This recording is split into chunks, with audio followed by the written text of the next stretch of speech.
Hello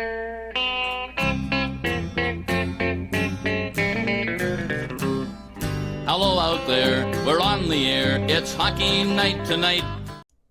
What's up, guys? Welcome back to the Light in the Lamp podcast. I am here with Steve. Hello. As always. And since it is All-Star Week at the NHL level, we're talking prospects. We're just going to go over some team pipelines. We're going to talk about interesting prospects. TSN just released their top 50 NHL affiliated prospect list, so we're gonna run with that. So I guess let's just start out with number one on the list was Igor Shesterkin for the New York Rangers. He's played a couple games up here in the NHL. I've watched, I think, all of his games. I know you have. What do you make of Igor so far? I mean, he looks like the real deal, right? Like, he's very calm. He's very in control. I mean, yeah, did he get scored on the first, 3 shots? He gave 2 goals or something like that? Yeah, it was 2 on the first 3. But, like, a deflection, a breakaway, like... To Nathan MacKinnon, by the way. Yeah. So Welcome to the NHL. But then he settled in and he looked good. And then the second game, he looked really good. The third game, I mean, he lost. But that was to the... Wasn't that to the Blue Jackets? That was the Blue Jackets game, I think, he lost. And they only lost 2-1, and they lost with, 30 seconds left in the game. So, he did his job. I mean, I don't know. There's really not a lot to say about Shesterkin that hasn't been said before, right? Like, he's a solid goaltender. He knows what he's doing. I mean, at the AHL level, he was an absolute animal. He had a sub-2 goals against average and a .930 save percentage or something ridiculous, with 5 shutouts or something. He had won 60 or 70% of his starts. There's not a lot to say. He was dominant in the KHL. He was dominant in the AHL. He's coming over and he's proven to be good at the NHL level. And he's not dominant yet, but I think given some time to get acclimated to the league, he can be absolutely dominant. So now, I kind of feel the same way having watched his games. You knew that.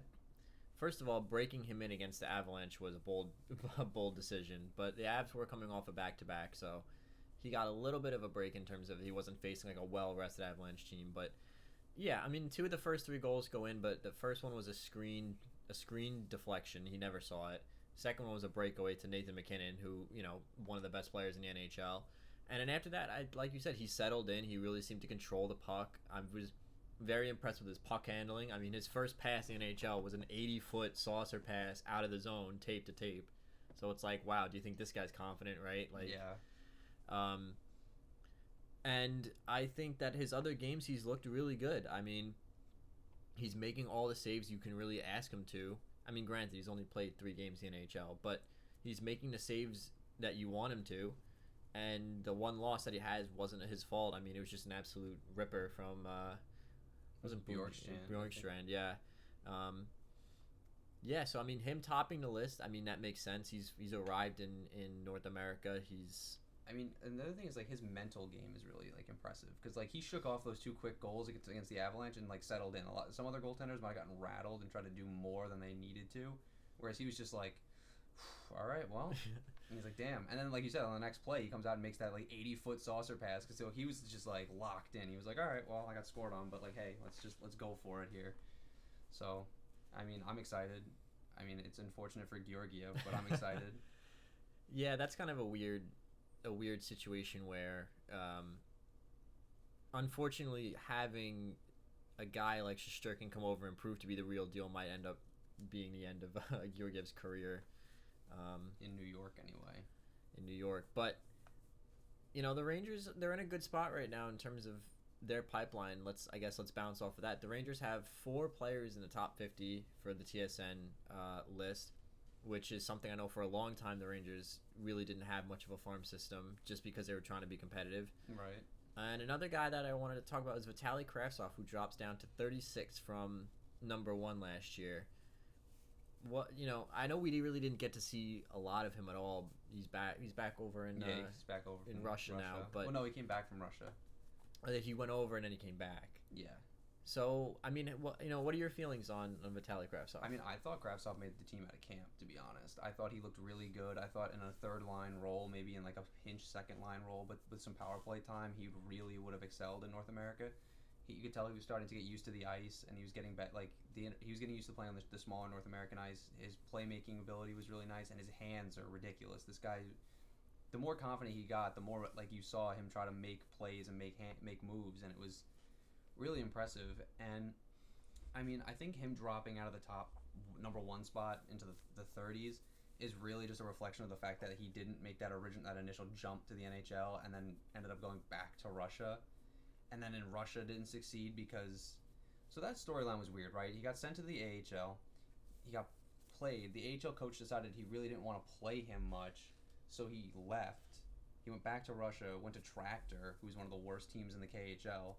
And then the KHL felt like they had no obligation to like try to help him. So like, all right, well, he's not playing, and they sent him down to their minor league. And then Jim Gordon and Jeff Gordon, I don't know, Jim Gordon, I don't know, the GM, and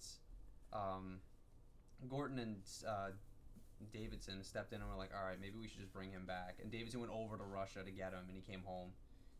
He came back, and now he's playing in the AHL, and I'm not really sure what his numbers look like, but in his first couple of games, he was looking better. He's putting up points. I think in like the 2 games he played, he had like 2 assists or something, which was good. I mean, and it's good for him to be around, I think, the Hartford Wolfpack in general, just because the Wolfpack right now is at the top of the AHL, or at least at the top of their conference in the AHL.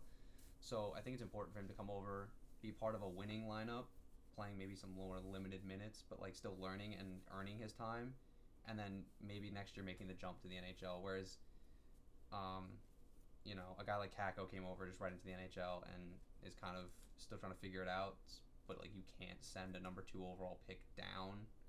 You kind of have to let him play out the kinks in his game. So now, how does it make you feel as a Rangers fan that a lot of the top prospects from the organization are European? They're not your American or Canadian players. You have guys like, Igor Shesterkin, who took a long time to come over from the KHL. You have Vitaly Kravtsov, who went back to the KHL, now is back in North America. A guy like Elias Anderson, who they're still trying to, I guess, work out the kinks on him and figure out where they're at with him. Capo Kakko being from Finland. How did, and it's a weird question to ask because it's not like I'm saying anything negative about them, but there always has to be that kind of discussion where it's like, yeah, like these guys can just go home if they really wanted to. Yeah, but I don't think, there's still some big names coming over, like North American. At least one that I know of. Keandre Miller is big. He's a North American. He was in the top 50, I think. He's an American, but I don't have a problem with it. I think that the bias around Russian players is starting to dissolve, which is good because it was for the most part unfairly attributed to them.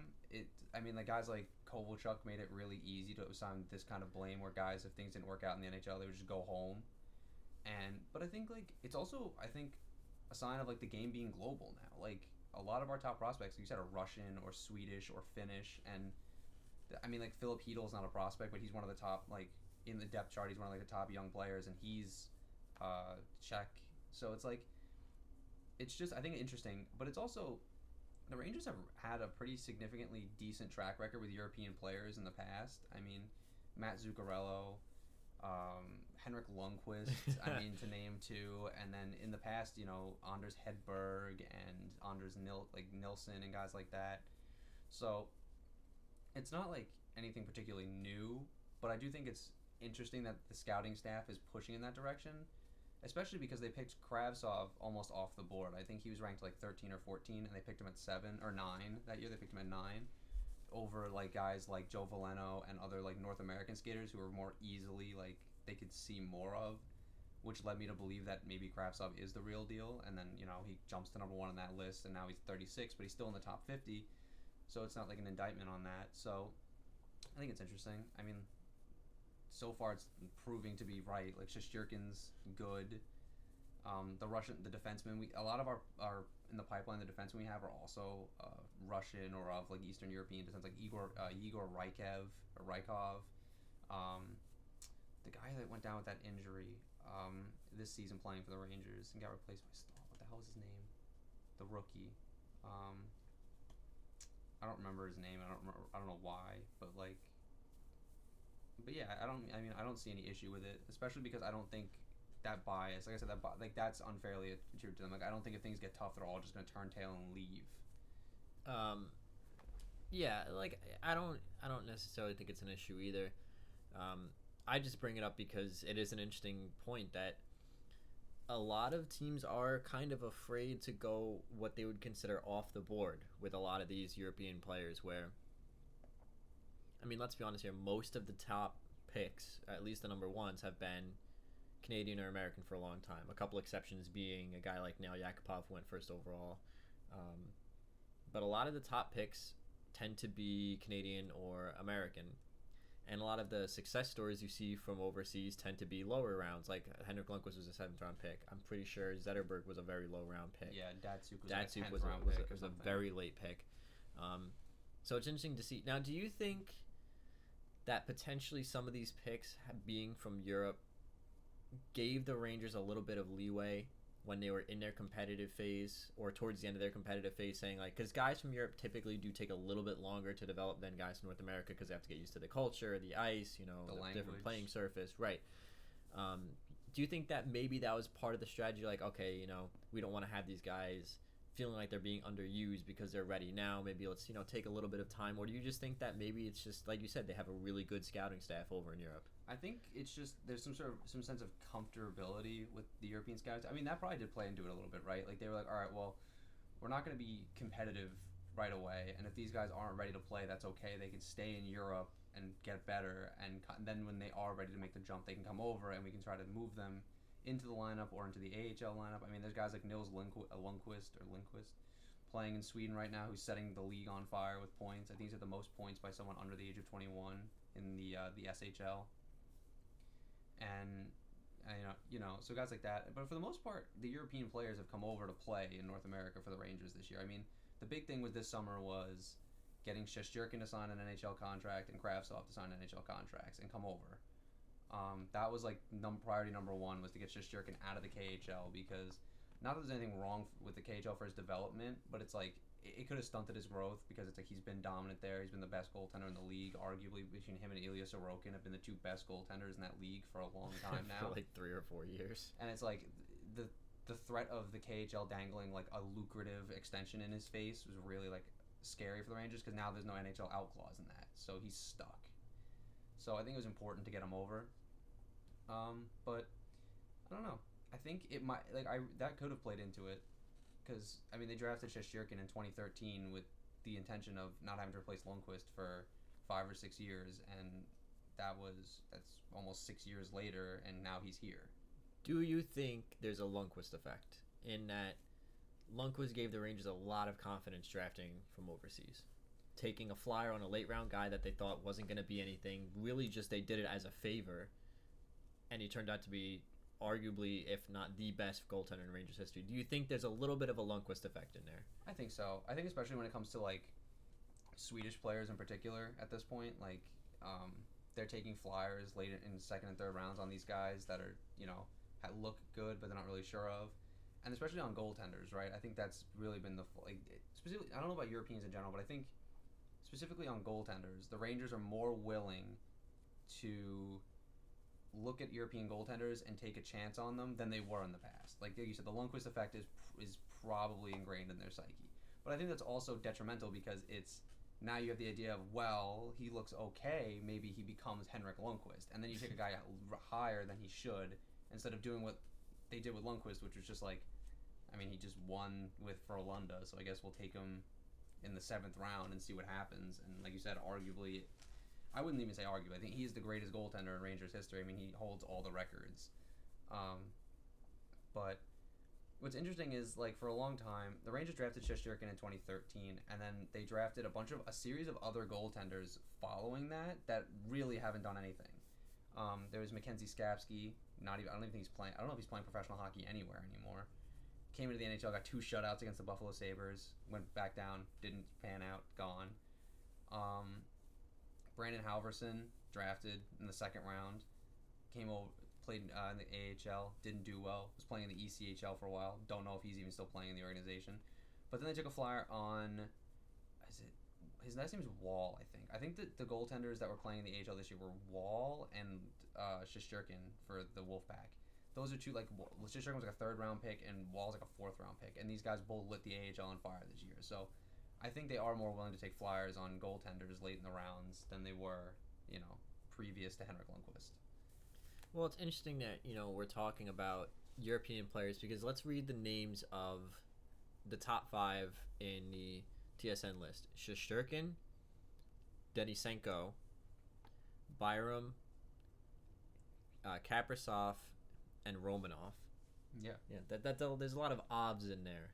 There's a lot of Russians, or people of Russian descent, I should say. And it's interesting because, for a long time in our game, there was kind of that stigma where it's like, oh, you don't take them high. You don't want to waste a pick on them. You don't want to even put too much stock into them because you never know. If they come over and they're good, then great, fantastic. But they might never come over because they might just stay in the KHL. But, 4 of the top 5 are of Eastern European descent, which is, I think it's great. I think it's very interesting. Makes for a very interesting development. And, there's always going to be that kind of stigma or fear, like, oh, maybe they don't come over. But, let's look at the Islander situation right now with Ilya Sorokin, right? Mm-hmm. There's a lot of talk back and forth. And the other problem with European players is that, not the problem, but another quirk that you have to deal with European players is the agents and the kind of game of telephone that tends to happen a lot, where, we read just last week or 2 weeks ago that, Ilya Sorokin has asked for a trade from the New York Islanders organization because he doesn't see a way for him to start, and he wants a clear path to start.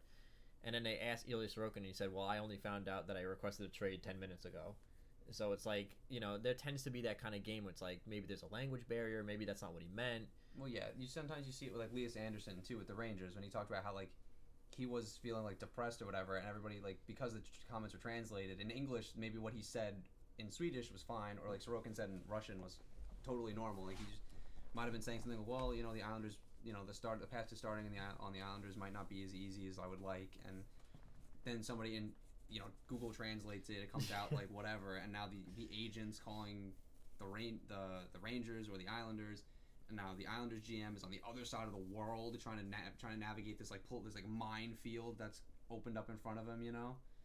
Which, like you said, I think that might be the biggest issue, honestly, with dealing with European players, and not like issue, but like quirk. Actually, no, it is kind of an issue. Is the distance, because North American skaters, you can go see. You can send scouts or staff to go meet with them regularly and, like, make sure they're still, like, on pace or on, like, the trajectory you want them to be on, right? You can lean on major junior organizations or AHL organizations or even ECHL or whatever collegiate programs. You can be like, hey, how's he doing? You can stay in touch with those coaches. Whereas, like, if he's playing in Sweden, the distance is there. There's distance and then there's a time gap. So, like, they're playing at 7 p.m. there. It's, like, noon here. Yeah. So and then in order to, like, figure out what happened and then keep in touch with them, you're calling them at, like, odd hours. And then Russia's even worse. It's like a 9-hour difference. So you're calling them, like, odd hours of the day. The GM's getting calls at, like, 3 a.m. by them because it's noon there. And it's like you said, it's a big game of telephone, because what happens with one person says one thing gets through to everybody else. And then a lot of times the agent and the organization don't even know. It comes through the press, and now they're scrambling to figure out what's going on, because the agents most times are North American too, or in North America, representing clients playing here. So it's like this big, like, cluster of just issues that goes into all of this. But I mean, at the end of the day, it's worth it, right? I mean, it really is worth it, because you see some of these European players coming over, like Artemi Panarin, or who came over at 24, or Shesterkin, or a guy like Sorokin's gonna come over and probably be a difference maker. Even like guys like Kakko, or I'm trying to think of what other big, Leon Draisaitl comes over and he's an impact player, right? Like, it's a big deal. Roman Josi, Swiss, like, these guys come over and they're impact players. So at the end of the day, it's worth it, but it really is kind of a headache to try and figure out how to get it to work. I think it's really interesting, and this is not, I don't have any numbers to back this up. I don't have any lineup cards or stats to back this up. This is just me merely watching the game, where I've noticed that a lot of European players tend to be either really, really, like, high-end lineup guys, like top 6 guys, or they don't pan out and they go home. You know, and again, that this is not backed by anything, so I could be totally wrong about this. But I mean, for every guy like a Darren Helm who comes over, or no, Darren Helm was He's American. You're talking about like not Darren Helm. we'll just say like for every like For every like right? for every like role player, right? For Yeah. every European role player, you know, for every Marcel Gotch, you know, there's like 8 or 9 like Darren Helms, like Canadian or American role players. I think that's one thing that kind of turns a lot of scouts off, where it's like you said, the distance makes it really hard for, like, say for example, you know, you draft this guy top 10, okay, maybe his scoring touch isn't developing as much as you'd like it. With an American or a Canadian, it's easier to sit him down and be like, all right, like, let's try to transform your game a little bit. Let's make you more of a grinder, more of a defensive player, right?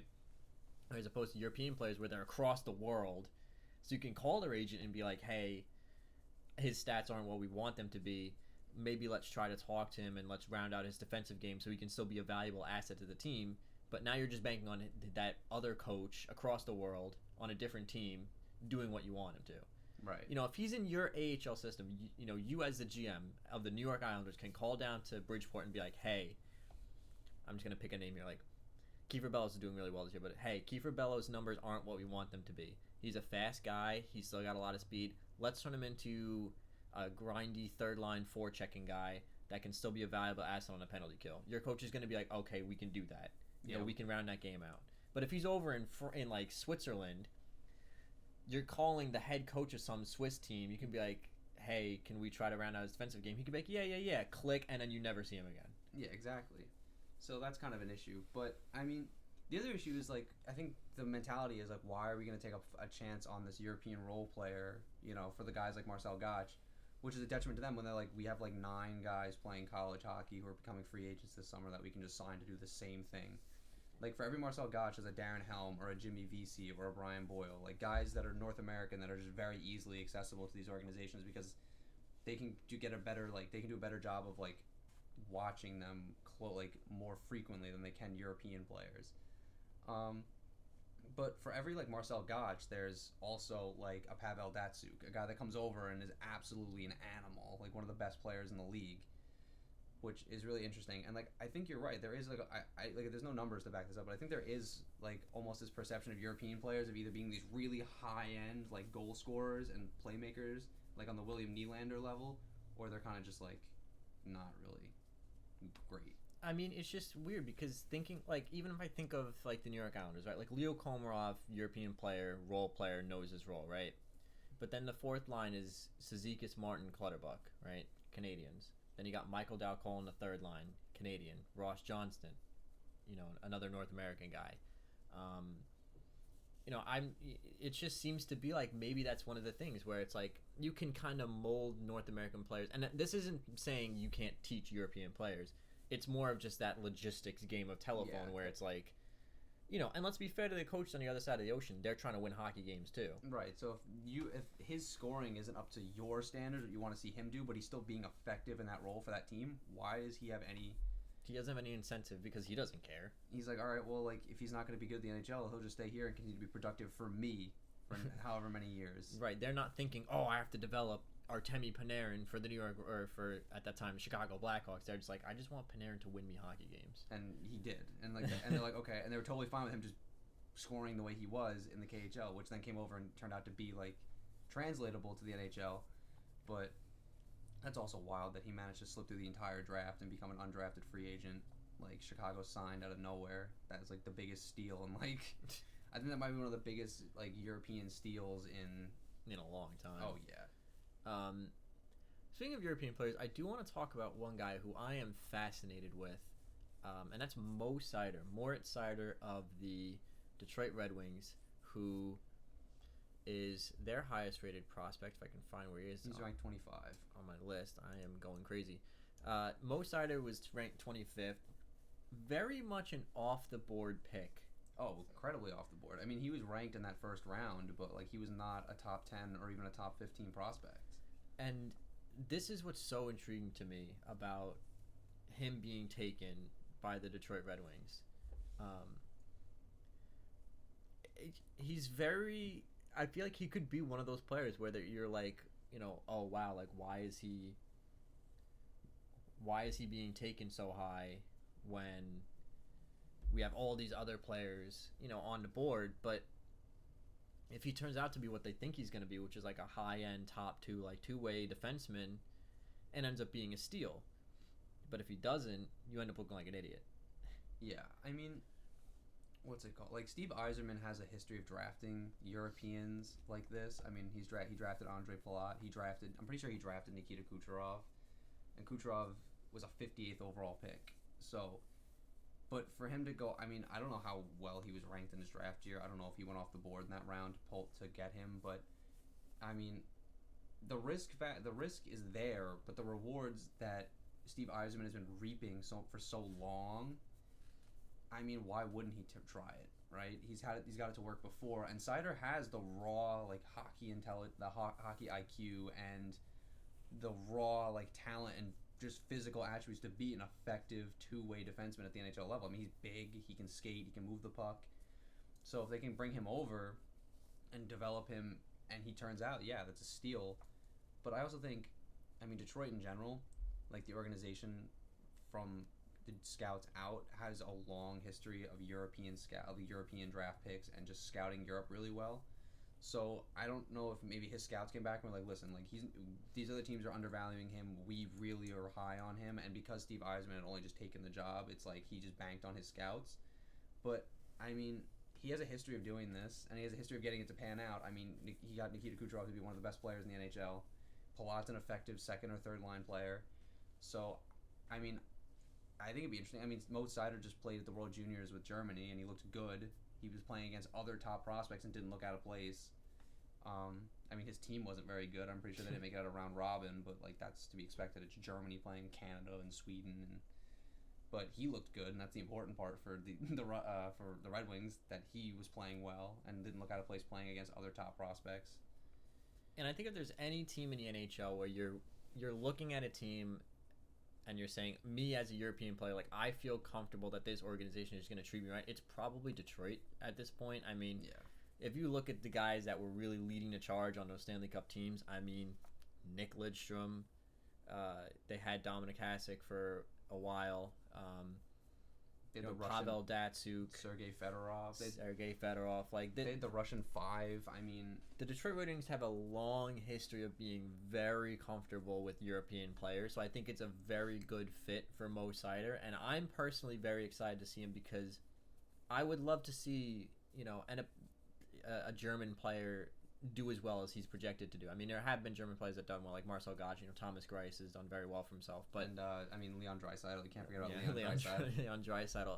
German hockey is actually becoming one of the better breeding grounds for it's NHL players. It's not like, okay, so like on a tier list, right? It's not like an S tier No. breeding ground. Like S tier is like Russia, Sweden, and Finland. Those are like the places you're looking first and always. And then like A tier is probably like the Czech Republic and like smaller countries like that. And then like a B tier, like the B tier teams are probably, B tier like breeding grounds are probably like Switzerland and Germany, which people don't really talk about. I mean, there's been a lot of really good Swiss players. I mean, Nico Hischier came over and went first overall. Leon Draisaitl goes third overall from Germany. I also think that Seider is a great fit for Detroit because there is no clearer path to an NHL roster spot in the near future than in Detroit for him. I mean, they need help on the back end like yesterday. And by yesterday, I mean like 4 years ago. Because they've been kind of patchworking it, trying. I mean, like Danny DeKeyser is good, but he's getting old. I mean, he's like close to 30 now, I think. So well, after Cronwall left, I mean, the rest of the defense kind of was just like... after Cronwall kind of like broke down because, I mean, after years and years of playing as physical as he did, I mean, it's only natural that his body's going to break down. I mean, it really started, honestly, the decline really started with the retiring of Nick Lidstrom. Like, that left a big hole that they never filled. And then guys like Brendan Smith were okay for them, but now he's gone. He's with the Rangers and actually doing pretty well, honestly. Then who else is there was number 2. There's Brad Stewart, who was playing high for them for a long time. But it's like, there's no clear path than here. I mean, they have Madison Bowie in their top 4 right now, who's okay, and I can see him being like a number 5, maybe a number 4 guy in the NHL, but I mean, he's not going to take that spot. And if Mo Seider can come in and be that guy and stabilize that back end, which is what every team's looking for. I'm pretty sure he's right-handed, too. Which is like what every team is looking for. Every team is looking for a big right-shot defenseman. And if you can draft one in number 6 when other teams weren't even like looking at him and get him, why not? Right? Yeah, and it's one of those things where, like you said, there's going to be almost no pressure for him should he come over next year or the year after. There's going to be pretty much no pressure because Detroit is bottoming out hard. They're very clearly the worst team in the NHL this year. They're really feeling the effects of that 25-year playoff streak as every team goes through their ups and downs. But, let's be honest here. There really is not any pressure for Detroit right now. They're probably on a 5-year plan right now. At that point, guys like Mantha and Dylan Larkin and Tyler Bertuzzi will be in, that 25 to 28 range, ready to start being competitive, right? But if Mo Seider comes over the next 3 years, there's no rush. There's not like we need him to be good now. It's like we can just let Mo Seider learn how to play North American hockey. We can iron the kinks out as they show up and let him figure out how to play. And it's like if he has an off night, it's not like, oh, well, we needed to win that game. It's like, all right, well, we lost. We lost last night. We lost the night before that. So it's like at the end of the day, when you only, right now they only have 12 wins, right? They're projected to probably be incrementally get better, but they can't shelter him. It's not like a team like Colorado where they have a guy like Bowen Byram who honestly is actually underperforming projections right now, which is interesting. Like a lot of people are talking about how his scoring touch isn't developing the way they thought it would, but he's still going to be a good NHL defenseman. If he doesn't turn out to be like an elite defenseman, he's still going to be like a top 3 guy on a team. But they can shelter him when he comes up because you can hide him behind like Samuel Girard and Cale Makar and guys like that. Which is weird that we're saying we're going to hide him behind a Cale Makar who's only, 20 years old? Yeah, I think Cale Makar is like 20 or 21. I don't even think that he can drink yet. Like, we're going to shelter the 18-year-old behind the 20-year-old, but that's how good Cale Makar is. But yeah, right. Like you said, there's a little bit. There also is more pressure on Byram in that situation because they can shelter him so much, but they still need him to be good because they're expected to be in the playoffs. Whereas like Seider, they can kind of throw him to the wolves and be like, we'll see what happens, Well, let me ask you this, because this is a debate that we've had internally, and this is kind of not really dealing with, sort of dealing with, NHL prospects. This is a debate that we've had between, me, you, and our friend Tim. If Mo Seider comes over next year, do you think it's better to play him on the third line, give him like 10, 11 minutes a night, let him figure it out, or do you think it's beneficial to say, hey, we're going to put you top 2, we're playing you against the other team's best players, don't get disheartened when you inevitably, get turned into, potato soup by a guy like Sidney Crosby, but we're going to play you against the best players because we want you to learn. Well, how else is he going to learn, right? I think the first step would probably be bringing him over to play in the AHL and play him in a role there where he can excel and play him in like a top 2 role there and see how he handles that level of competition because, that's still a step up from like any league he goes to, even any other European league he goes to, is going to be a big step up from the DEL, the Deutsche Elite League. Because they're just, the second best league in the world is the KHL, and the number 3 league is the SHL. He's playing in like the 5th or 6th best league in the world, which again is still impressive. He's still a professional ice hockey player. He's still better than I'll ever be in my life.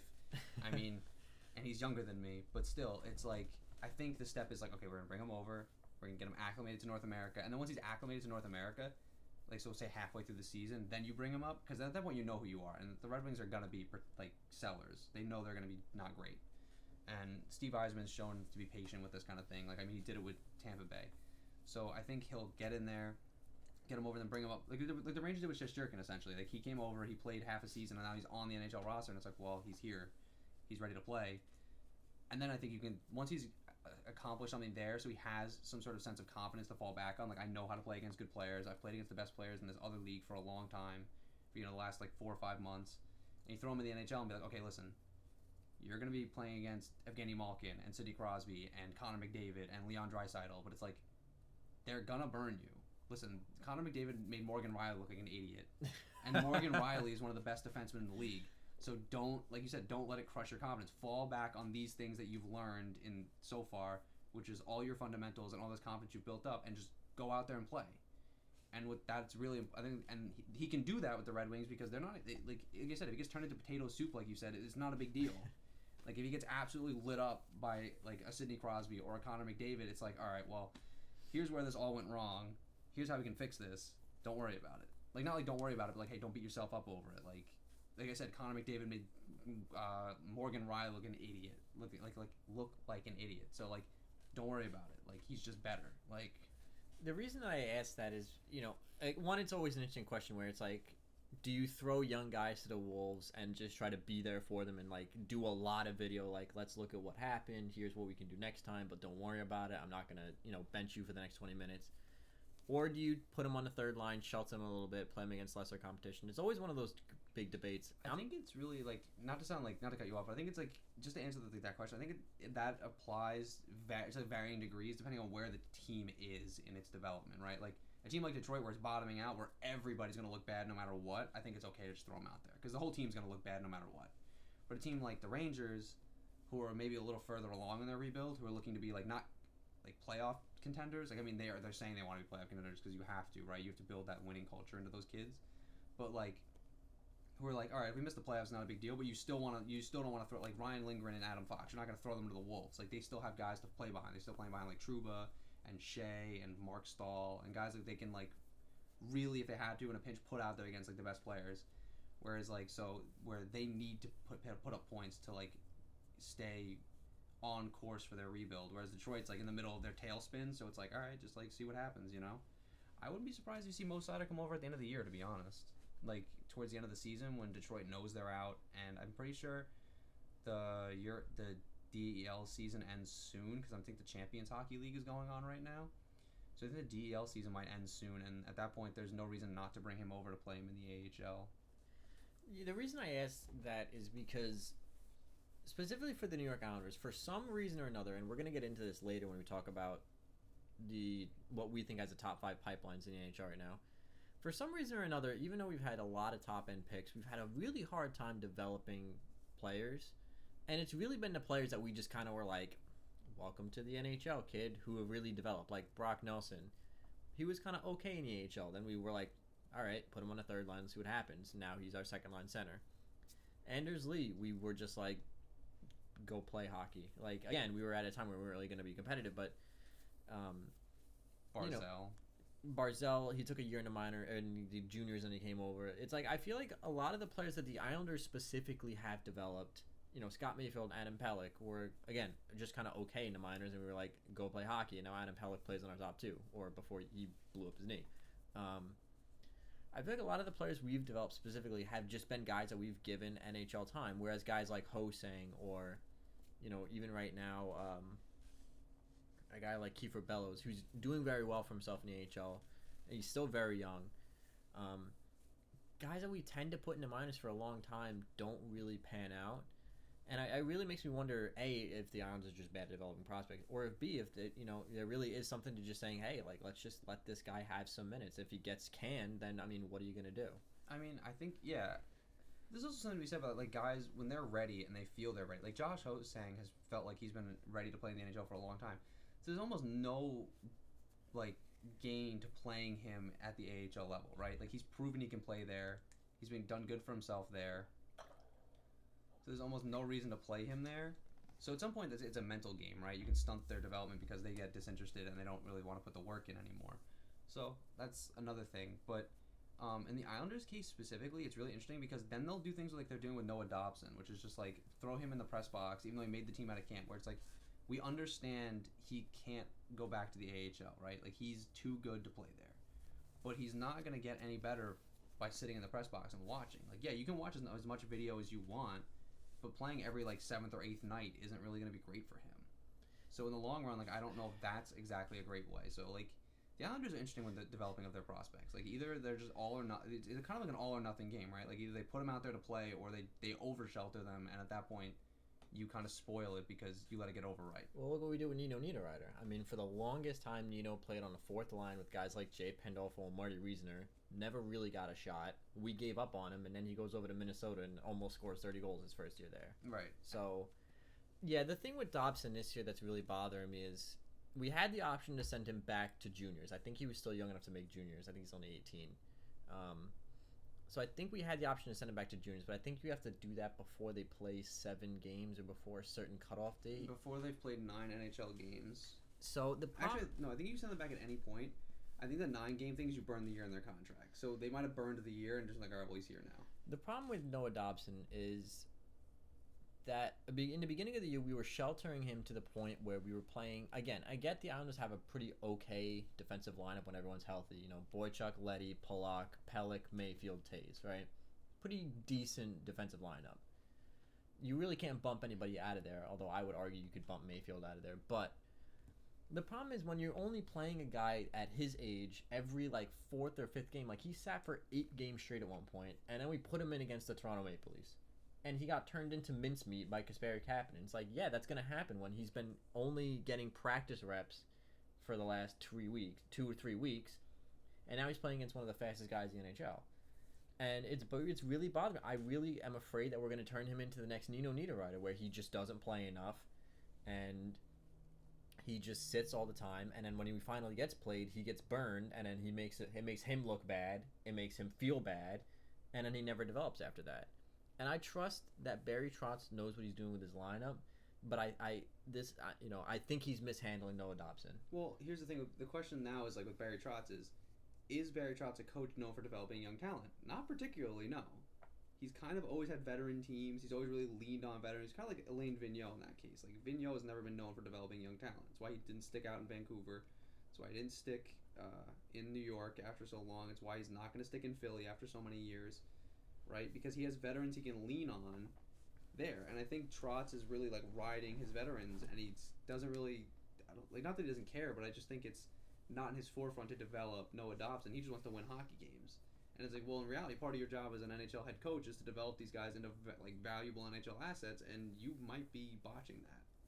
But then the problem happens is Adam Pellick goes down, and now Noah Dobson's an everyday player. But you can see that like he's questioning a lot of things. Like he's hesitating. He's making bad turnovers because for the first 40-something games in the season, he was in the press box for 4 or 5 games at a time.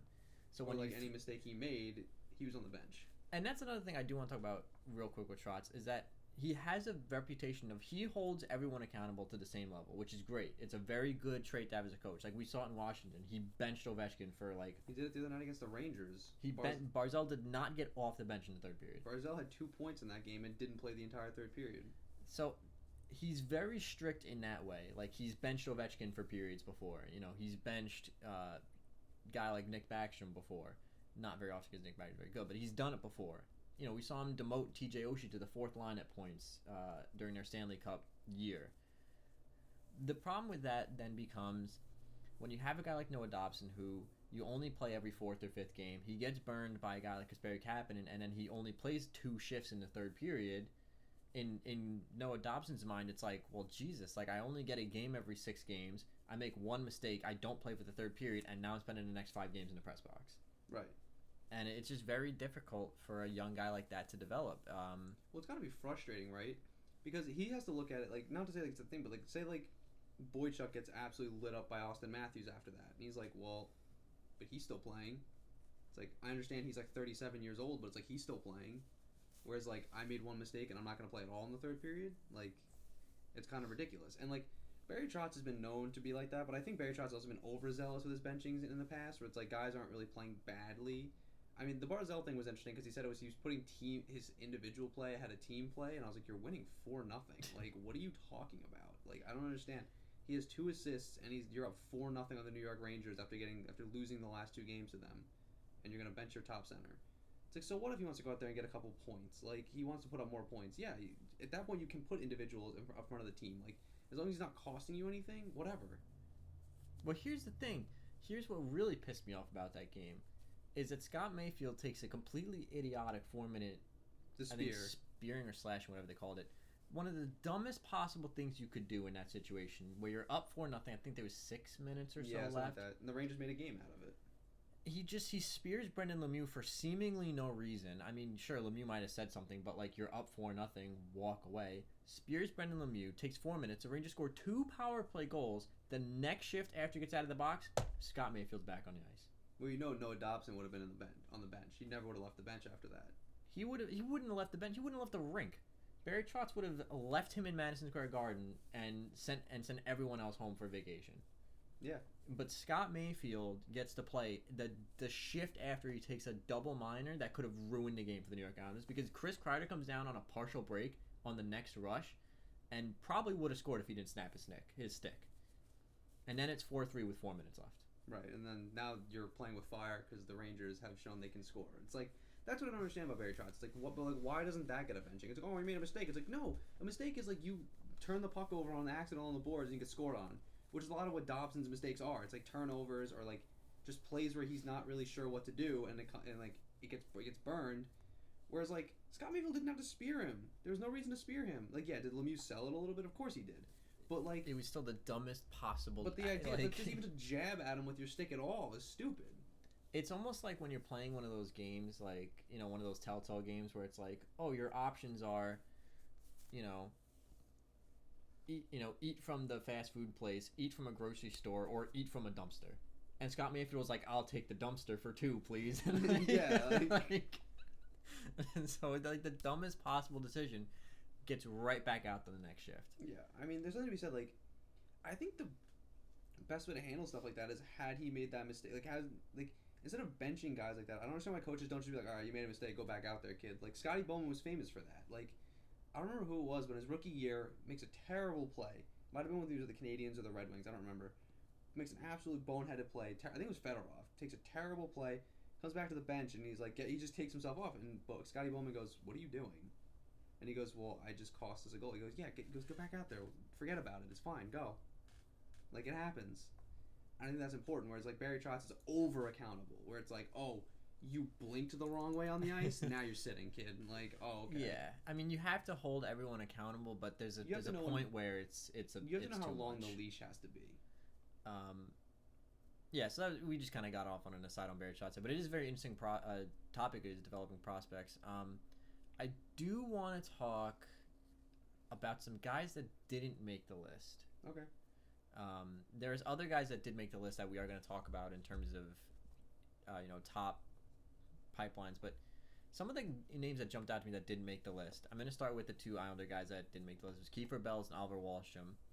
Then Timothy Lilly again from the Leafs, Jacob Pelletier for the Calgary Flames, and Evan Bouchard for the Edmonton Oilers. The one that really jumps out at me is Evan Bouchard. Yeah. Because Evan Bouchard's playing really well. I don't know if I think he's in the AHL right now. I don't know if he's in the AHL or he's playing junior hockey. I'm not really sure, but I know where he is. He's playing well because they're talking about a promotion for Evan Bouchard this year to Edmonton, which would help a lot. And I mean, he has played some NHL games for them, I think, at some point. I think he's played like 5 or 6 games, and he looked okay. But like the fact he just got named to the All-Star game, by the way. In the AHL, right? Mm-hmm. Yeah. So it's like, how does he not make your list? It's just an interesting situation because Evan Bouchard is a guy that the league, we hear a lot about. And maybe we hear a lot about him because he's on the Edmonton Oilers. Fair point. But we've heard a lot about how good this guy's going to be. Right. And how high his ceiling is. And what kind of player he could be. And he's not in the top 50. Now, granted, this is also TSN's listing, and Darren Dreger, I think, did the list, or is a big part of the list, at least. And Darren Dreger's had an interesting track record with prospects in the past. I mean, like, his rankings are always kind of wonky sometimes. I mean, like, him and Bob McKenzie kind of go all over the place. So, I mean, I would take it with a grain of salt. Like, I wouldn't take this to be like, Evan Bouchard's not the player they thought he was. Bouchard's a bust. But it's like, it's just weird that it doesn't make your list. And nobody from the Oilers made the list, actually, which is another interesting point. In my opinion, he would have been the only Oiler to make the list. Because I think Keiichi Yamamoto's playing in the NHL now. I'm pretty sure. Who knows what happens with Jesse Puljujarvi? That guy's off on a bender somewhere. I don't even know if he's playing in Europe. I don't even know what's going on there. Yeah, it was just interesting because, like I said, and Timothy Liljegren is the same way. Right. Again, maybe it's because a lot of the media that we absorb in the NHL is Toronto-based, right? Like the Sportsnet, Sportsnet 590 podcast, based in Toronto. So we hear a lot about these guys. Like we're certainly, again, one thing that jumped out to me was that the Coyotes had 4 players on the list of top 50, and I haven't heard of any of them. Yeah, I haven't either. So maybe, again, that's probably a Toronto bias. But still, for a guy that we've heard a lot about, to not even be top 50 on the list is very interesting.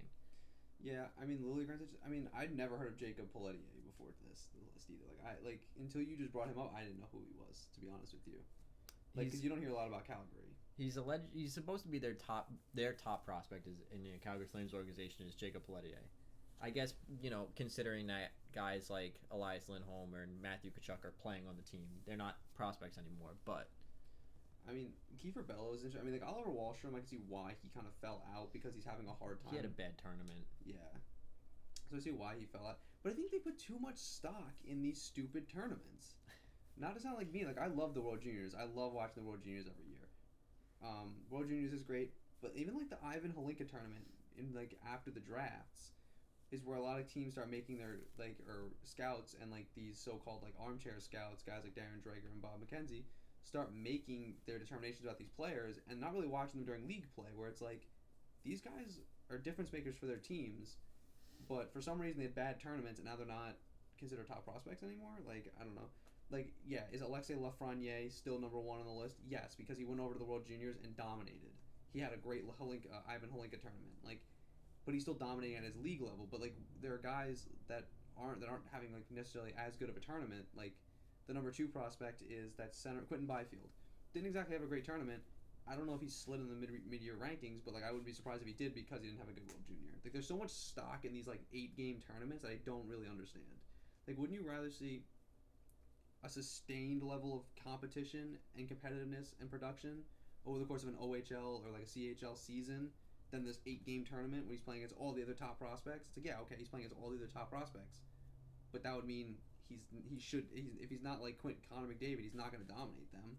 Well, do you remember They're that at equal skill? Do you remember that the sky was falling because Spencer Knight had a bad period? He had one bad game against Canada. Yeah, and the sky was falling, and he was not the guy anymore, and I don't, oh my God, what is Florida gonna do? They just blew this pick, and it's like. But then the other thing's interesting. So, not to get off track, but like Askarov, right, was considered the second best goalie in that tournament in Russia. He didn't even play, but nobody talked about that. His ranking stayed stable. It's like, how does that happen? He loses his starting job at the World Juniors to some guy I don't even know. I've never even heard of. He's not even like a top prospect, but his ranking stayed stable. He's still the number 1 goaltender in the draft. It's like, what? Like, I don't understand. So these rankings are so subjective a lot of times. That's like, Evan Bouchard, in my opinion, is in this top 50. I don't know who he knocks out because like I don't know these prospects inside and out. But it's like, how is Evan Bouchard or Timothy Liljegren not in there? I mean, they're on the same level as a guy like Eric Brandstrom in like for Ottawa, or even like a Ville Heinola in Winnipeg. Like, they're all similar kinds of players. So I don't understand why they're not like in this top 50. I'm surprised that Ville Heinola is not playing in the NHL right now. Yeah. Well, I guess they just didn't. He didn't stick. I don't know. Like, he played at the beginning of the year. They sent him down. Like, I guess because the Jets are closer to the playoffs than everyone thought they would be. Yeah, but don't you think like playing him, if you could have been good for you, you'd want to play because you have so many holes back there that like he could have plugged one and been good for you. That's kind of where I was going with it, where it's like, yeah, the Jets' back end is nobody's gonna mistake that for a top 10 defensive core in the NHL. Not anymore, anyway. It used to be. But yeah, Ville Heinola is down in the minors right now. I'm surprised that he's not playing. He comes in at 21st on the list. There was just something that kind of jumped out at me. I'm very surprised that he's not playing. Is there anybody that you want to talk about in particular before we go and start talking about who our favorite pipelines are? I want to talk about Minnesota with Kirill Kaprizov. This guy's been in these top 5s for so long. I'm pretty sure he's like 24 or 25 now. Like, he's been drafted. He was drafted a long time ago. And he hasn't come over yet. Which is really interesting that he managed to stay so high in these rankings, because he might not be that old. He might be like 22 or 23. But, like, he's still playing in the KHL. He's still, I don't know if his first name is, like, it's Kaprizov. Kirill Kaprizov is 22. Right, so he's going to be 23 this year. I'm pretty sure he still has, like, a couple years left on his KHL contract. So, conceivably, he might not come over until he's, like, 23, 25 or 26. But he still managed to hold ranking here. I mean, yeah, is he, like, could he be the guy that Minnesota was missing, like a goal-scoring winger that they needed? Because he has proven at the KHL level and the international level to be a pretty dominant winger when he's playing. But it's just interesting to me that he manages to stay so high in these in these prospects rankings and stocks, even though, like, the reality is he might not come over until he's like 26 years old. I mean, yeah, did Shesterkin wait till he's 24 and Sorokin's going to be like 24 when he comes over? Yeah, I guess. But I mean, they really weren't. They were in these lists, but not as high as he is. I'm pretty sure Kaprizov was like number 3 last year. According to this article here, he is a free agent this year, and they asked him if he wants to come over, but he said he's interested in coming over. He wants to continue his career, but that the KHL season is still going on, so he's not going to think about it. Which is a very diplomatic answer, but that doesn't exactly sound to me like I'm ready to come play in North America. I think it's more like I don't want to come play in Minnesota. Not to sound like mean, but it's like that organization's in such a weird spot. Like how does he fit into that lineup? I mean, ideally he's your top line winger because he can be that guy, and you want him to be that guy. But it's like the organization's kind of in a weird spot where they have to start tearing it all down, and they really kind of can't. Because of those contracts. They're locked into these absolute albatrosses of contracts, and Ryan Suter and Zach Parise, which, by the way, everyone knew that this was going to happen. As soon as they signed these contracts, everyone's sitting there like, yeah, this looks great for now, but when they're like 40... And you're still paying them for another 3 years still after paying that. them like $7 million a year. What are they? They have 12-year contracts, I'm pretty sure, right? It was... I don't know how you... Wait. That's wild to me that they were able to sign like those long-term deals, because before this current CBA where like it caps like the max at 7 years for free agents and 8 years for signing with your team, do you remember guys were signing like 15-year contracts? Like Rick DiPietro. Kovalchuk signed a 15-year contract, which was the first contract that they nullified because it was circumventing the cap, but whatever. Still, their contract length, they signed it in 2012, is 13 years, because they signed identical contracts, so it's 13 year, $7.5 million. So right now, Zach Parise is 35. He's under contract for 1, 2, 3, 4. He's under contract until he's 40 years old. Right. At $7.5 million with a no move clause. Yeah. So I think like Kaprizov is looking at that situation. Like, I really don't know what's going on in Minnesota right now. Like, I don't know how closely he's keeping an eye on it, but his agent definitely is. And his agent honestly might advise him, like, just stay in the KHL. Like, you're doing well there. You're making money. Like, the KHL's paying you, obviously. And, like, the situation at the NHL level isn't exactly tenable right now, because do you really want to come over and not, like, and have to deal with all of, like, the headaches that are going to come with joining a team that's in the middle of tearing it all down? Well, it's weird because Zach Parise is signed for 6 years with a no-move clause. Matt Zuccarello signed for 5 years with a no-move clause. That contract runs until he's 37. Jason Zucker is signed for 4 years with a modified no-trade clause. That takes him until he's 32. Mikko Koivu has a no-move clause, but his contract's up this year. Eric Stahl still has 2 years with a modified no-trade clause. Ryan Suter's got his no-trade clause. Jared Spurgeon just re-upped for... That can't be right. Did they really sign Jared Spurgeon for a 7-year contract at 30 years old? There's no way. Okay, they signed Jared Spurgeon for a 7-year contract, which has a modified NTC. So until he's 37. Devin Dubnik's got 2 years at a modified no-trade clause. So yeah, to your point, there's a lot of guys on this team that if they don't want to go anywhere, they can just be like, no, and just keep getting paid. So Kaprizov might also be looking at this like, where's my money going to come from? Where's my money going to come from? And where's my playing time going to come from? My playing time, like, this team's going to be, I'm going to come over, so he's going to be 23, right? This offseason will probably be 23. Comes over, all right, all good to go. He has to wait out those 5-year contracts. Like, those teams aren't going to be competitive with them on it because they're not going to be able to, they're going to be stuck in the same place they are where they're not going to be good, where they're not going to be bad enough to draft high enough, because those guys are still going to play decently enough to keep them in, like, the 12 to 13 hole.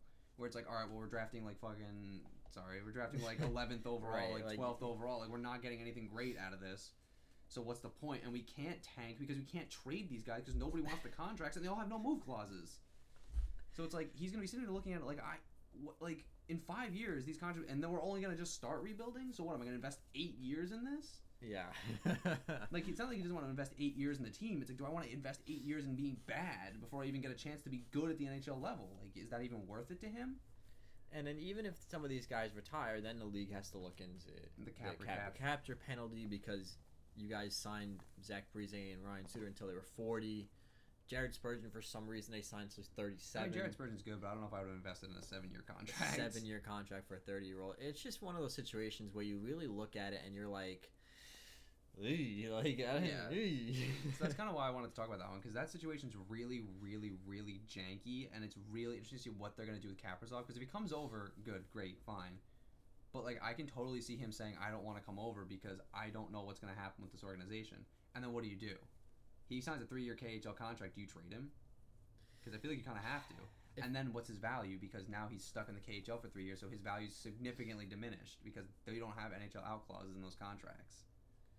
But for some reason, NHL contracts sometimes have KHL out clause. No, they don't. AHL contracts do have a KHL out clause, which makes sense. You can then jump to the KHL, but you can't jump from the NHL. Whatever. Anyway, It's definitely a sticky situation, and again, this kind of lends itself to what we were talking about earlier with drafting European prospects. Is you really have to put yourself and your organization in a healthy enough spot to be attractive to these guys. Because let's be honest here, let's look at the human element of this for a second. This guy's lived in Russia for 23 years. Okay, his family's there. his family's there. His friends are all there. His girlfriend's probably there. His hobbies, outside of hockey, if he has any hobbies or his favorite foods are all over there. His favorite spots are all over there. Right. Imagine if you, right now, we're both about 22. We're the same age as him, yeah. Imagine if all of a sudden we were like, okay, you guys have to go move to Russia now, and you don't speak the language, you don't know anybody, and you're gonna go sit on a mediocre hockey team. Like, yeah, it's a very hard transition for these guys to make. So you have to really make so you're putting these young guys in a position to succeed, which is why I loved what the Rangers did for Kaapo Kakko, because they gave him every chance to succeed. They gave him a very healthy place to be. They gave him a lot of help with Tomo Ruutu. So they put the organization in a healthy spot. But the Wild are sitting here like, hey, come over. We don't know what we're going to be for 5 years. And he's going to be like, no, at least I know my KHL team. Even if they're not good, I can get traded from here to another KHL team, and I'll still speak the language. I'll still be able to see my friends. I'll still be able to see my family. And I can continue my hobbies. There's also the geographic part of it where Manhattan is a very multicultural area. So I'm sure Kaapo Kakko could have found some Finnish restaurants or some Finnish food. Yeah, the team could have done things like push him in directions of like, okay, well here are the things that you like. We found them here. Yeah, so you can do them still. Here's a couple restaurants. Here's some European some European food markets. They carry, maybe some Finnish food, so you can make some home cooking at home. Yeah. St. Paul, Minnesota is not going to give that to you. St. Paul, Minnesota is going to be a very Midwestern experience where it's like we're very, American. Here's what we have, very small town sort of situation. So there's also that clause in it where you have to look at like, yeah, Kaapo Kakko can come over and probably find little pockets of home. You're not going to find little pockets of Russia in St. Paul, Minnesota. No, you're not. And I mean, that's the issue you run with a lot of these teams, right? With a lot of guys. Like, even Ottawa, like, attracting European players is probably hard because it's like, come brave the Arctic for us. Like, come play for our team when we're not very good. And so attracting a guy like Brandstrom to come, like, Brandstrom's playing in the AHL, so they don't have to attract him to come overseas. He's already here.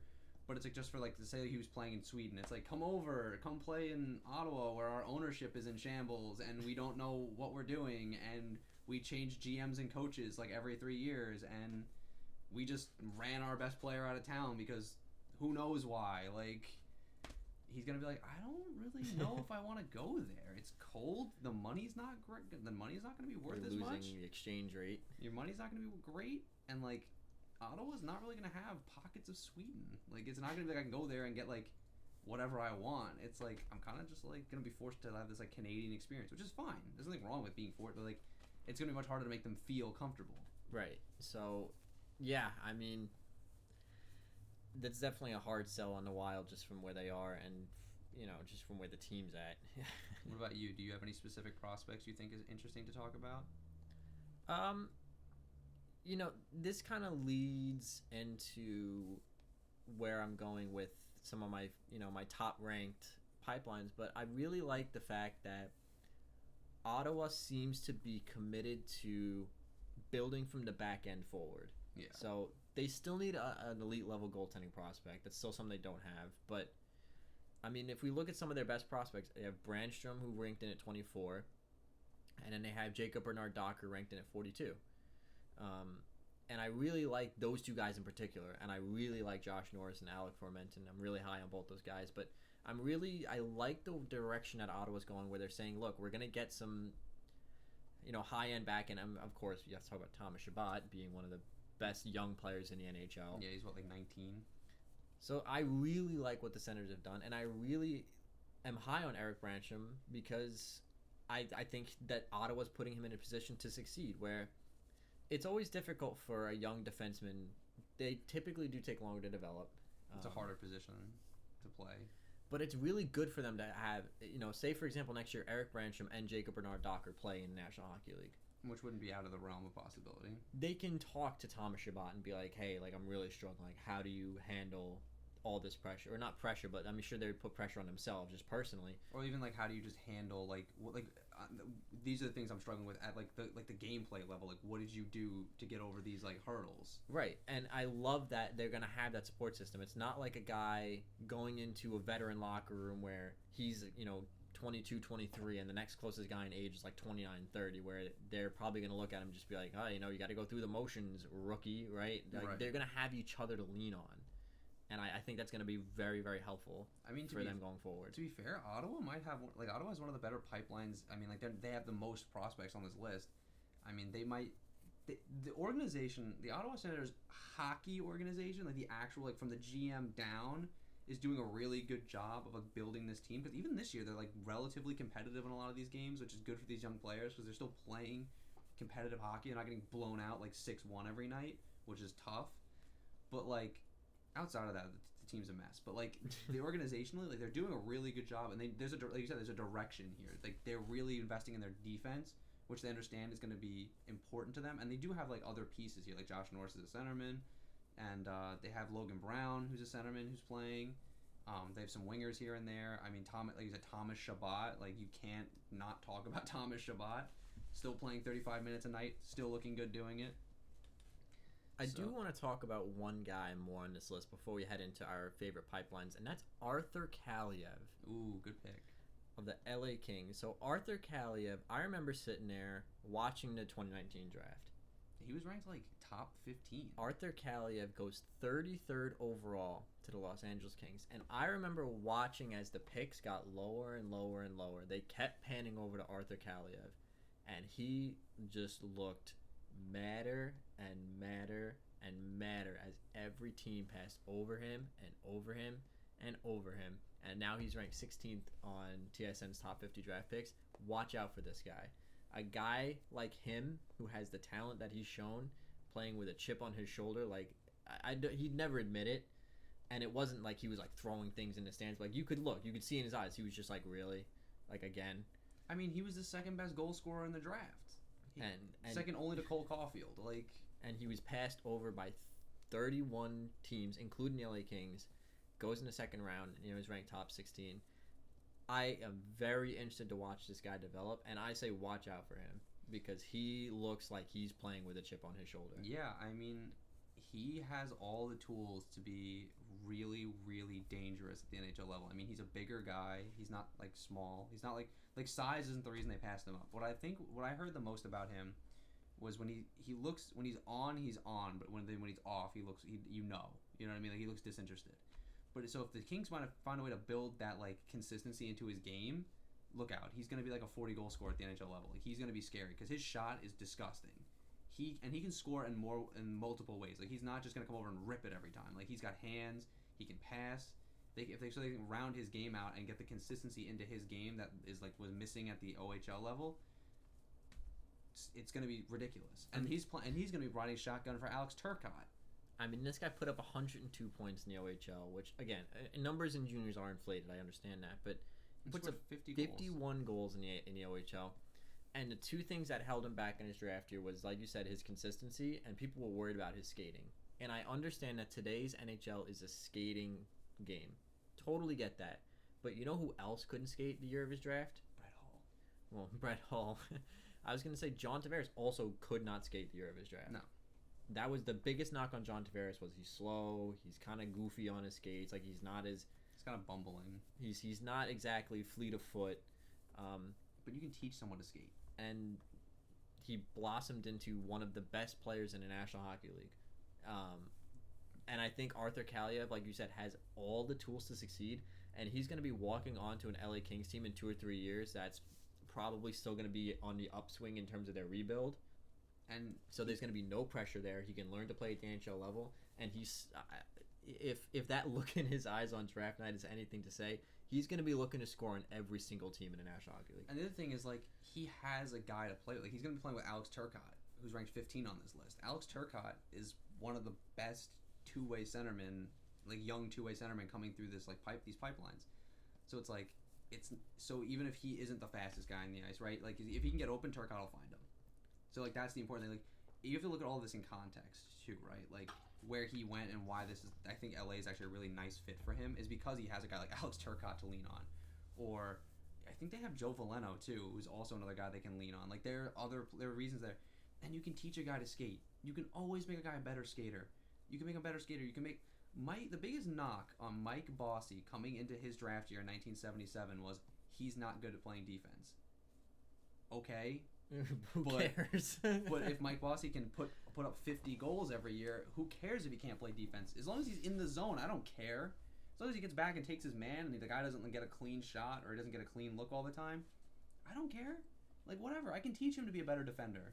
That's stuff you can learn. You can't teach the ability to score goals the way Kaliev has shown he could, or even obviously Mike Bossy, the original analogy. Like, you couldn't teach that, and you can't teach the hands and the shooting ability that Arthur Kaliev has. So if he manages to put it all together, like, the fact that 31 teams passed on him is ridiculous. Especially considering that he's a winger. So your defense really is not going to be that important. You know, it's important, but it's not as important for him to develop his defense as a guy who's playing center, right? Right. And I mean, it's just one of those things where it's like, really, like, do you think anybody is gonna look at Ovechkin at the end of his career and be like, he didn't play enough defense? Like, no. Ovechkin's not the fastest guy on the ice either. He's not exactly fleet of foot either. Yeah, I mean, as a rookie, he was good at skating, but he was never gonna beat like a guy like Sidney Crosby in a foot race. He was never gonna beat a guy like Patrick Kane or anything. But he just posted up in the slot. He made his office, and he scored pretty much 40 to 50 goals for his entire career. And it's one of those things where it's like, it's so much easier to teach a guy power skating and stride for stride than it is to teach a guy to have that offensive instincts like Arthur Kaliev has. Okay, so here in context of Arthur Kaliev, right? He played his first season with the Hamilton Bulldogs. He put up 48 points in 68 games. 31 of those points were goals. Last year, he goes even across the board. 51 and 51, 102 points. He's pretty much even this year. He's got 37 games, 31 goals, 38 assists, 69 points. He's almost a goal per game. Yeah. And he was 0.5 goals per game his first year in the his rookie season. And then in last year, in a full season, another full season, he was, I don't know the conversion, but it was roughly like 0.7 goals per game. But he can't skate, Steven. Averaging that at the NHL level, that's ridiculous. Over an 82-game schedule, if you're 0.5, you're going to be scoring 41 goals a year. Do you know how hard it is to come by 40 goal scorers in the NHL? And, like, this is all in elite prospects. Like, I'm looking at his elite prospects profile because I wanted to see what he's doing this year. And it's like all of these things talk about, like, his shooting being amazing, him finding soft spots and stuff. It's like all these really positive things, but it's like, well, he can't skate. It's like, okay, but, like, if he can shoot the puck, he can find the soft spots on the ice, then who cares if he can skate? And I get that the NHL is trending towards a very fast league. It's going that way where skaters... But he's not slow. Right. It's a skaters league, but you can have all the speed in the world. If you can't score, then what are you doing? Like, let's look at like a guy like Michael Grabner after his rookie year, right? His goal totals were less and less and less and less and less. Arguably, probably still... up until Connor McDavid was drafted, either him or Hagelin was the fastest guy in the league. But where did that end him? Where did that land him? On the third, I think it was the third or fourth line in Arizona killing penalties. You can be as fast as you want. If you don't know how to play hockey, it doesn't matter. You can skate yourself right off the rink because the coach is going to bench you. You know what was interesting? So speaking of fast guys, right? Connor McDavid's biggest asset coming to all this was always that he could skate. Like, he was a better skater than literally anybody else on the ice. He's probably the best skater in the league now. But the biggest knock on Connor McDavid was he couldn't shoot the puck that well, right? He was never like a dangerous from like a shooting angle. Like, he would make a move, he'd get whatever. Now he added that to his repertoire, right? He got better at shooting the puck. So now Connor McDavid is what is essentially a 5-tool player. He's scary on the ice. Arthur Kaliev could already shoot the puck. He can already pass the puck. His hockey IQ is already like above average, if not elite.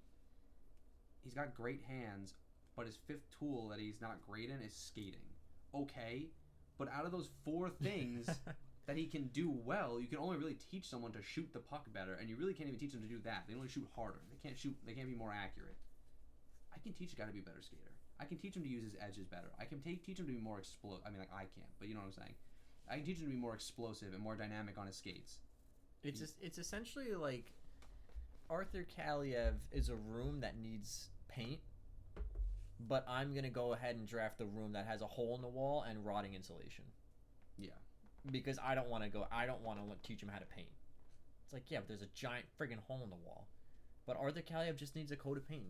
If he learns how to, a little bit of polish, a little bit of like, you know, and he's gonna be a good NHL player. Like, there's no doubt in my mind he's gonna be at least a 20 to 30 goal scorer every year, if not on the high end of his development, a 40 to 50 goal scorer at the NHL level. Yeah. So that's one guy that I'm very excited about.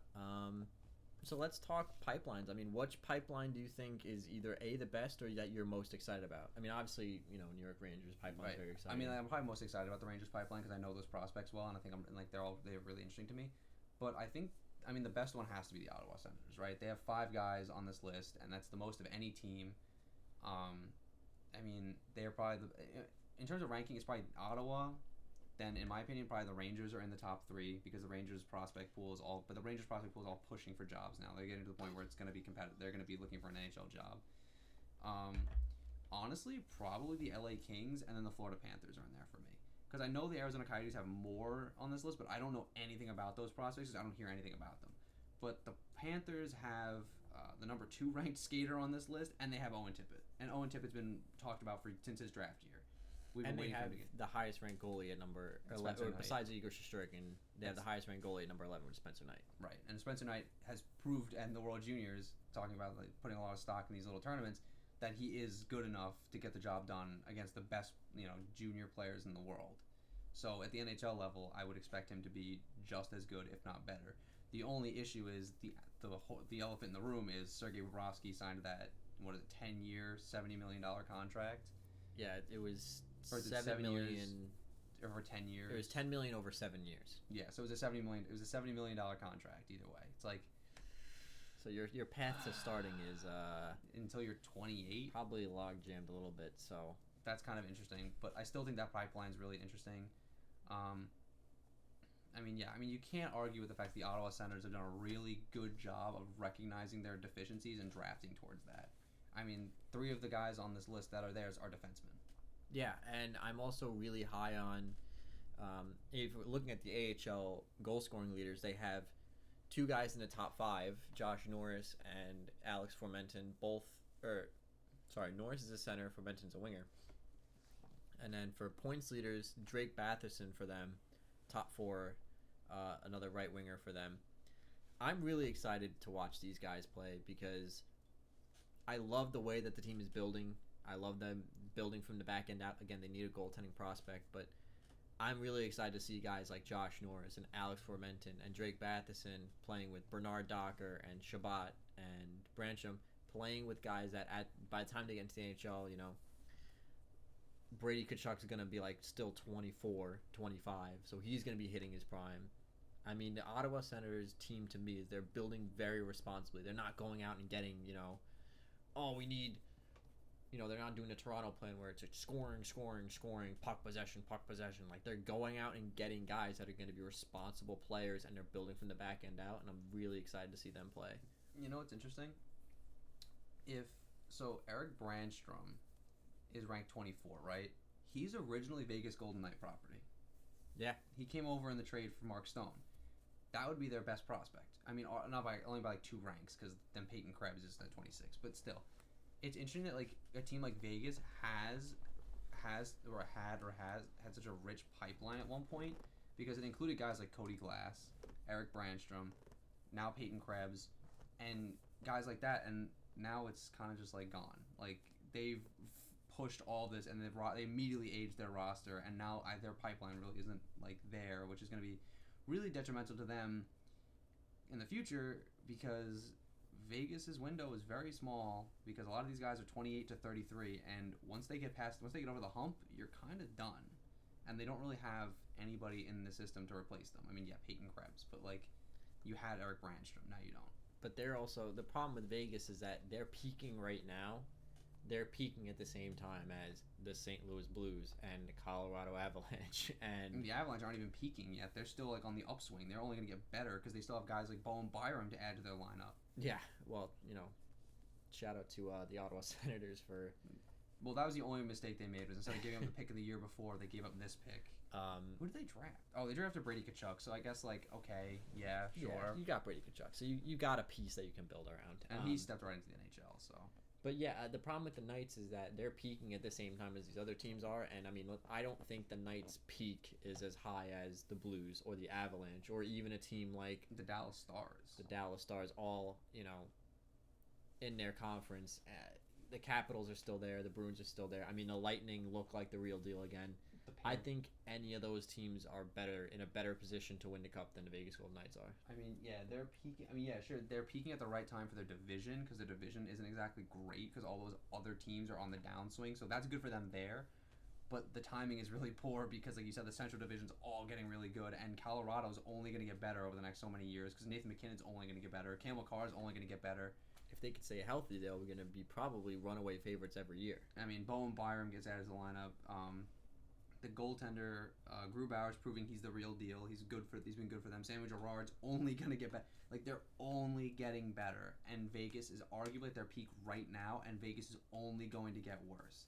Even if they manage to pull off some San Jose Shark type, magic and stay relevant and competitive late into their windows, then they have to worry about with other teams peaking, like the Edmonton Oilers or the Vancouver Canucks. Like teams in their division now, the Canucks, the Coyotes. I mean, even teams like the Blackhawks will be better. Like it's all these teams that'll be peaking right when they're going to be at the tail end of that. And then in the Eastern Conference, if they get there, it'll be the Lightning still, the Capitals probably, the Bruins. Then you'll probably have younger teams like the Panthers, the Islanders, the Rangers, like these other teams that are all going to start becoming competitive and peaking at that time. So it's like they did everything right except for the timing, and it's not even really their fault. And there's nothing wrong with peaking at the same time as another team. I mean, let's be honest here. The Chicago Blackhawks and the LA Kings peaked together. They both hit their hyper-competitive phase. They traded Stanley Cups for a long time. They just kept beating each other up. They played each other in the conference final every year for 3 or 4 years. It was literally they got to the conference finals, and whoever won that was winning a Stanley Cup, and you knew it. And there's nothing wrong with peaking at the same time as another team. It's that you have to be as good as them. So and you're not. If the Kings and the Hawks peaked at on a 1 out of 10 scale, they peaked at 10, right? They were both 10 out of 10 teams. The Colorado Avalanche are going to peak at 10 out of 10. The Blues right now are 10 out of 10. I think the Golden Knights sit at a 7 or 8. Which is good enough to get them deep, but it's not going to be good enough to get them over that hump. I mean, we saw it when they played the Capitals. I mean, the Capitals at that point, I wouldn't really consider them a 10 out of 10 team, but the Caps were a 9 out of 10 team. And the Golden Knights kind of ran over weaker teams on their way to the Stanley Cup. I mean, the only team that was probably better than them that they played was the Jets, and the Jets were tired. Yeah, so it's just one of those situations where I don't think the Knights' peak is as high as these other teams, and I think that's ultimately what's going to doom them. Right. I mean, you saw it the Bruins last year were probably a 9.5 or 9.75. They were just a fraction short of being a perfect 10 out of 10 team. The Blues, 10 out of 10 going into last year. It's okay that the Bruins are peaking at the same time as the Blues because on any given night, the Bruins can beat the Blues and win the Stanley Cup. And I was like, okay. They're comfortable with that because they arguably still have a shot at the Stanley Cup. The Golden Knights have an outside shot at the Stanley Cup. Okay, fine. But it's really not going to be great. And now what you have to fall back on is what is going to come through your pipeline to make you competitive again, and they don't have anything. They have, Cody Glass is on the team now. They have Peyton Krebs. It's okay. But, you had Eric Brandstrom, and you added... So, sure, you added a Mark Stone, but, you lost out on having an Eric Brandstrom in your lineup. And Eric Brandstrom was widely considered one of the best defensive prospects in North American hockey, even though he's Swedish, but he's playing North American hockey. So yeah, it's very interesting for the Golden Knights. The Islanders are another interesting situation because I feel like the reason that the Islanders were I think it was the Athletic. Somebody on the Athletic was ranking pipelines, and they ranked the Islanders 26th, and they said it's not because of the quality of players that they have. It's because the Islanders have had a very hard time developing prospects, and we've seen that with guys like Josh Hosang, Michael Dow Cole, Nino Niederreiter. These guys have all busted. At least for the Islanders, anyway. Yeah, I mean, Nino Niederreiter is an effective player now. Michael Dow Cole's, Josh Hosang, I think we should have traded a while ago, but the Islanders have had a very hard time developing players.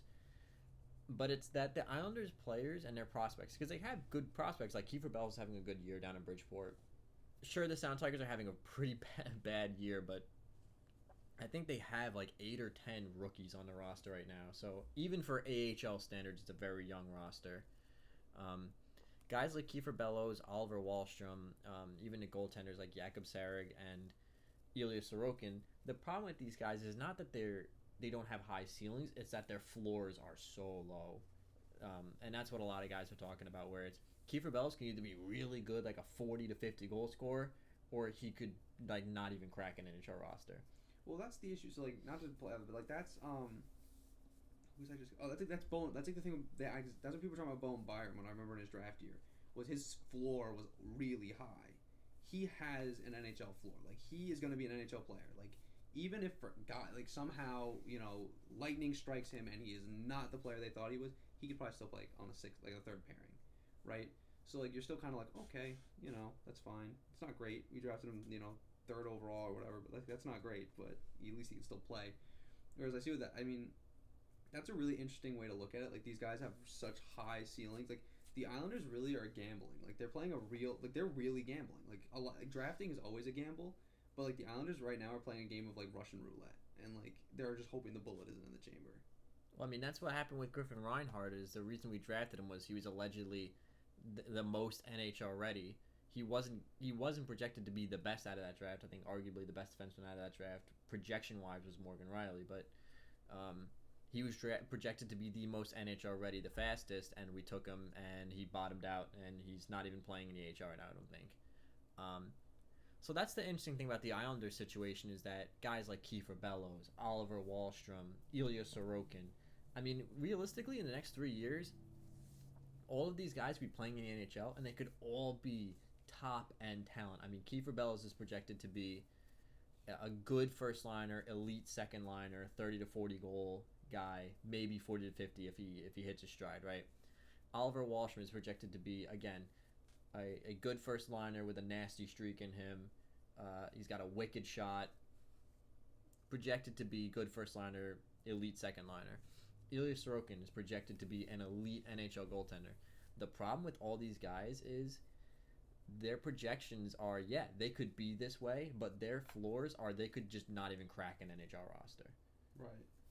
So that's the interesting thing about the Islanders situation is that it's very, very win or lose. There's really not a lot of middle ground with a lot of their prospects right now. Bellows is on pace to score maybe close to 30 goals in his rookie, not his rookie, but his second AHL season, which is a dramatic improvement over his first, which he only had scored 12. So he right now seems to be on pace to hit at least close to his ceiling, right? Like he's projecting to be an effective NHL player because even if he comes to the NHL, only scores 25 goals. That's 25 goals you didn't have before. So that's cool, but it's scary that the Islanders could bust out on so many of these guys so easily, and especially with it being the New York Islanders. And I'm not saying this to make fun of the Islanders, but because like you said, they've had a hard time developing prospects. So it's I'd be really worried if I was a fan because we've shown in the past we really don't know how to do it, and these guys all have really high ceilings. In order to get them there, you have to properly develop them, and the Islanders have shown that they've been managing to most of these guys hit their floor. It's when they hit the floor, then it's this was all a waste. And the problem is, we're talking about the Islanders being outside bubble Stanley Cup contenders. The issue is we need players in the near future. Johnny Boychuk's only getting older. He's not going to be around for the next 5 years. He probably has another 1 or 2 effective years left in him. Some of our guys are still really young. Like Brock Nelson's still young. Casey Zigas, I think, is only 28, 29, 30. These guys can still play for the next 5 years, but there's going to be little bits and pieces that start to fall off, and now we got to replace them. And the problem is if our prospects are all busting out, you can't replace now them. How do I replace them? Right. So it's tough because it's hard for me as an Islander fan to get excited about prospects when it's the last time I was excited about a prospect was Nino Niederreiter. We mistreated him, traded him to the Wild, and now he's good. Oh, we got excited about Michael Dowd Cole. Guy can't skate to save his life, and for some reason we haven't taught him how to skate. I mean, we just went over for like 20 minutes that you can teach a guy how to skate. We haven't taught him how to skate. He's bouncing around in the third to fourth line. Okay, great. I'm not excited about him anymore. Griffin Reinhart, supposed to be NHL ready in 2 years, has played like most of his career in the AHL and some of it outside of the AHL. So like it's hard for me to get excited about prospects as an Islanders fan because it's like I've seen it over and over and over again where it's just the guy just falls off the face of the earth. Yeah. So I think the Islanders in theory could have a top 5 pipeline, but it could also be as low as like the worst in the National Hockey League, probably outside of like the New Jersey Devils. Yeah, or like a team like the Red Wings where there's really nothing in that system anymore. Because like they're just having these guys play, which again there's a little bit of a different philosophy there. The Red Wings are playing their prospects, whereas the Islanders are like, we're competing now, so we're going to keep them in the minors. But it's hard for me to get excited when it's like same old song and dance. You know? I mean, if you look at that list, right? Like the list of we have like the teams listed here with like players in the top 50 with the number of players they have in the top 50. And it's like, okay, the teams at the top you'd expect. These teams have been rebuilding for a while. Ottawa, New York, the Coyotes, the Kings, the Panthers, the Canucks. It's like, okay. But then it's like you look at the middle tier teams and it's like, it makes sense. It's teams that are either competing now or have competed or have been competitive for like the last little bit. You know, Colorado's, their players are all playing now. Montreal, a lot of those players are playing now. Toronto, Washington, Dallas, Vegas, Tampa. These guys are all playing. So it's like they don't have them in the system because they don't need them. They're competitive and they're drafting, and their drafting is in the late rounds, like later in the round. The teams that are interesting that are in that situation are Minnesota, Montreal, and Buffalo. And in the same conversation as all these really hyper-competitive teams are teams that arguably aren't competitive. Buffalo is an outside playoff shot, right? Maybe. They're like 10 points out.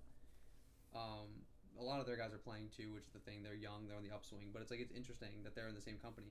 But then at the bottom, it's either one hyper competitive team realistically, because it's okay. So it's like 2 hyper competitive teams and some kind of competitive teams, and then like a bunch of teams that are just starting their rebuilds. Anaheim, Winnipeg, St. Louis is hyper competitive. I mean, like these are the teams you expect to see here, except for, and like the Red Wings are, like you said, are playing their project, so they're just starting their rebuild. So it makes sense that these guys are here. But it's just so strange to me that the Minnesota Wild are in like this weird like them and the Canadians and the Sabres all exist in this weird limbo of like having just as many prospects in the pipeline as these hyper competitive teams, despite not being hyper competitive and also not being in a position to be competitive in the next 5 years. Yeah, I mean, so I don't know what that says, but it definitely isn't a positive thing to look at. The Canadians have some good prospects in Romanoff and Cole Caulfield, so maybe quality over quantity, but it's still like, what have you been doing for the last 5 years? I mean, the answer is trying to compete and failing. Yeah. And that leaves a lot of teams in this like limbo, this like development hell, where it's like we're not good enough to compete, but we're not bad enough to get top picks. Yeah, exactly. So before we wrap up, stake your claim. I'm gonna pick 1 or 2 guys that you're like, this is my guy. Mark my words, he's gonna be a good NHL player. We'll go back and forth. Okay. You can take the first guy. Take the first one. Even if you got to go off the list, just like stake your claim on a guy. I'm gonna stake it on Evan Bouchard. I don't like that he's not on this list. I'm gonna stick my neck out on my reputation, which isn't much because I'm not like a real commentator. But Evan Bouchard, either by the end of this year or next year, will be a regular in that Oilers roster, and in the next 3 years will be a competitive, useful top 4 defenseman on that team, if not a top 2 defenseman on that team, and he will help push the Oilers into a legitimate contender status. I think that's a great pick. I'm going to stake my claim on a guy that I talked about for a long time on this specific episode. I'm staking my claim on Arthur Kaliev, and I'm saying within the next 3 years, Arthur Kaliev's going to be a 30-goal scorer in the National Hockey League. I like that. I mean, I was thinking the same thing, but I'm like, nah, I know Rob's so high on Kaliev, I'm going to let him have him. So let's do one more for fun. Let's pick another guy. Stake your claim. I mean, there are some on here that like I've seen play, and like I mean, I mean, Cole Caulfield's ranked 10, so it wouldn't be a lot to stick my neck out on Cole Caulfield, you know? It's like I'm trying to look at these other guys that are ranked. I mean, you know what? Screw it. Vitaly Kravtsov is going to crack the Rangers roster next season, and he's going to be at least a 60-point scorer for them. And in the next 5 years, he's going to at least get close to 80 points. I can see it. I think that he's criminally underrated just because of the whole Situation. KHL situation. And the last guy that I'm staking my claim on Mo Seider. In the next 5 years, Mo Seider is going to be top 2 for the Detroit Red Wings, and I'm saying that he's going to have at least 30 points in the National Hockey League in the next 4 or 5 years, probably 40. I'm going to say he's going to have a 15-goal, 25-assist season at some point. Yeah, so I mean that was kind of our little prospect pipeline showcase. I mean, was it as in depth or as crazy as some of the TSN podcasts they do about this? No, because they're professionals. But it was probably more fun. Oh, it was definitely more fun. We're not talking about we're not dragging out advanced stats to like oh, his underlying stats aren't that good. Yeah, no, we were just talking about what I think that's the theme of this podcast, right? Is it's more like it's still a serious we still want this to be a serious hockey podcast, but there's more fun involved in some of those TSN podcasts or some of those more informative ones. Yeah, if you're a numbers guy and they're just talking analytics, yeah, you're probably this is probably your favorite thing in the world. But for us, that's not we're just talking as fans who I would consider both of us not just average fans. I would say we're pretty diehard. Diehard fans who probably understand the game on a higher level than most standard fans do, which is why we can come on here and talk for 90 minutes about guys who have never even set foot in the NHL at this point. Right. But we're not to the level where it's is Corsi 4 against guys who are I still don't understand 6'3" or higher is only negative 69s. I don't care. I don't know what any of that means. What he just said to me might as well be speaking Russian. So. Yeah, this was our form of one of those TSN podcasts where they talk about the prospect rankings at the mid-year, but significantly watered down and probably more easily digestible. Yeah, we think for the common fan, I would say for sure. Yeah, and that's kind of what we were shooting for here. So, yeah. So next week, again, the NHL is going to pick up after because I think half the teams come off their bye week. So half the teams led into the break with their bye week, and half the teams come out of the break on their bye week. So. There'll be at least, hopefully, 15 teams in action and at least something to talk about, news-wise. If not, we'll figure something out. We'll have a podcast for you.